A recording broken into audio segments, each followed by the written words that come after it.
ముందుగా సనాతన ధర్మ కుటుంబీకులందరికీ కూడా శుభాభివందనాలు. ఈరోజు నేను మీతో చర్చించాలనుకుంటున్న అంశం గోవర్ధన పర్వతం రోజు రోజుకి ఎత్తు తగ్గిపోవడానికి కారణం ఏంటి? సాధారణంగా కార్తీక మాస శుక్లపక్ష పాడ్యమి నాడు గోవర్ధన పూజ చేస్తారనే విషయం అందరికీ తెలిసిందే.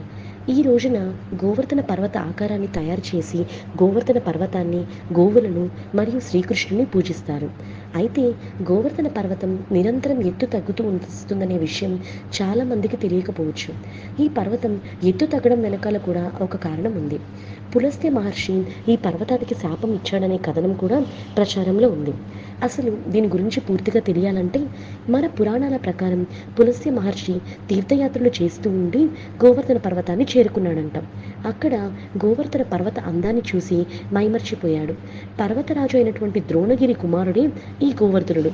అయితే పులస్త్య మహర్షి గోవర్ధనగిరి పర్వతాన్ని చూసి ఆ పర్వతం కాశీలో ఉంటే ఎంతో బాగుంటుందని, అక్కడ పూజాది కార్యాలకు లోటు ఉండదని అభిప్రాయపడతాడు. ఆ వెంటనే ద్రోణగిరితో గోవర్ధనగిరిని తనతో పంపమని అడుగుతాడు. సాక్షాత్తు బ్రహ్మదేవుడు మనవుడైనటువంటి పులస్త్య మహర్షి తనను అలా అడిగేసరికి ద్రోణగిరి కాదనలేక గోవర్ధనగిరిని మహర్షితో వెళ్ళమంటాడు. అయితే ఒక షరతు పెడతాడు.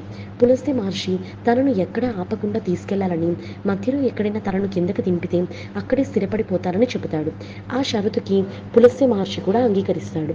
మహర్షి అంగీకారం తెలిపిన తర్వాత గోవర్ధనుడు మహర్షితో, మహర్షి, నేను 2 యోజనాల ఎత్తు, 5 యోజనాల వెడల్పుతో ఉన్నాను, నన్ను కాశీకి ఎలా తీసుకెళ్తారు అని అడుగుతాడు.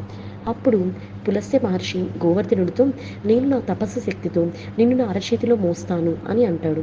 గోవర్ధనుడు ఆ ప్రకారంగానే మహర్షి వెంట వెళ్ళడానికి అంగీకరిస్తాడు. మహర్షి గోవర్ధనుని అలా తీసుకెళ్తూ ఉండగా కృష్ణుడు తన ప్రజలతో కలిసి నివసించే బ్రజ్ అనే ప్రాంతం వచ్చింది. ఆ ప్రాంతం గురించి గోవర్ధనుడికి ముందే తెలుసు.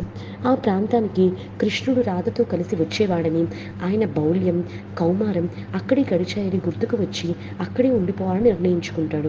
ఎలాగైనా పులస్త్య మహర్షి తనను అక్కడ దింపాలని ఆలోచించి మహర్షి చేతిలో ఉన్న గోవర్ధనుడు ఒక్కసారిగా తన బరువు పెంచుతాడు. ఆ బరువుకు పులస్త్య మహర్షి అలసిపోతాడు. తనకు విశ్రాంతి అవసరమని భావించి గోవర్ధనుడు పెట్టిన షరతు మర్చిపోయి గోవర్ధనుడిని ఆ ప్రాంతంలో దించేస్తాడు. పులస్త్య మహర్షి విశ్రాంతి తీసుకున్న తర్వాత పర్వతాన్ని ఎత్తాలని చూడగా అది సాధ్యం కాలేదు. గోవర్ధనుడిని తన చేతిలోకి రావాలని అడగగా గోవర్ధనుడు తన పెట్టిన షరతు గుర్తు చేస్తాడు. గోవర్ధనుడు కావాలని అలా చేశాడని పసిగట్టిన పులస్త్య మహర్షి ఆ రోజు నుంచి ప్రతిరోజు కొంచెం కొంచెం క్షీణించిపోతామని శపించాడు. అలా క్షీణిస్తూ చివరికి భూమిలో కలిసిపోతామని శపించాడు. అప్పటి నుంచే గోవర్ధన పర్వతం నిజంగానే కొంచెం కొంచెం తన ఎత్తు కోల్పోతూ ఉంది. ద్వాపర యుగంలో శ్రీకృష్ణుడి కృప కారణంగా గోవర్ధన పర్వతం పూజలు అందుకుంది. ఇది గోవర్ధన పర్వతం శాపానికి గురైన కథనం. మరి తెలుసుకున్నారు కదా గోవర్ధనగిరి ఎత్తు ఎందుకు తగ్గుతుందో అనే కారణం. ఈ వీడియో చూసిన మీ అందరికీ కూడా కృతజ్ఞతలు. ముందుగా సనాతన ధర్మ కుటుంబీకులందరికీ కూడా శుభాభివందనాలు. ఈరోజు నేను మీతో చర్చించాలనుకుంటున్న అంశం గోవర్ధన పర్వతం రోజు